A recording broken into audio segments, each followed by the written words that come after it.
You know, parenting today, it feels like stepping into a future that none of us imagined. Recently, I read something truly remarkable. The CEO of an AI company said that soon, a single individual armed with nothing more than a laptop and AI could build $1 billion business. Well, that kind of possibility, it just wasn't there when we were growing up. You know, I think about this often, watching my daughter Inaya. She is curious about everything. It's not like my childhood at all. It's not about memorizing chapters. It's about exploring. She researches, she makes posters, she creates podcasts, all on her own, often with the help of her laptop. Even as I marvel at how well my daughter uses technology to learn and to grow, I have noticed that many parents, they do hesitate to give their children laptops for learning. And I had similar concerns. Screen time, online safety, ethical use, distractions, reduced creativity.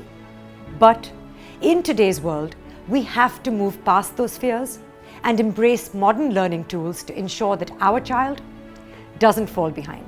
And that's exactly why Intel's initiative, The Learning Curve, supported by the Times of India, resonates deeply with me. It's not just another campaign. It's a purposeful parenting movement. Intel knows India well. They understand that the digital divide isn't just about access and equity.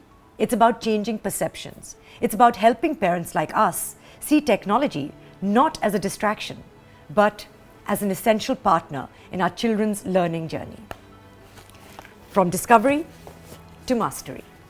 But I'll be honest, even with all the resources at my disposal, a good school, a laptop at home, all the support around me, I still struggle.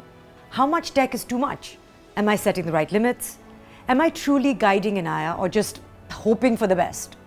When it comes to our children's future, there is no room to guess. Intel and the Times of India understand these concerns. They want to hear directly from us, from every parent, every caregiver, every guardian. What worries us most about technology and learning? What keeps us up at night? This isn't just a survey. It's our chance to shape the kind of guidance we all receive from experts who truly listen. So please, take a moment, visit the Learning Curve website and share your concerns. Your voice matters.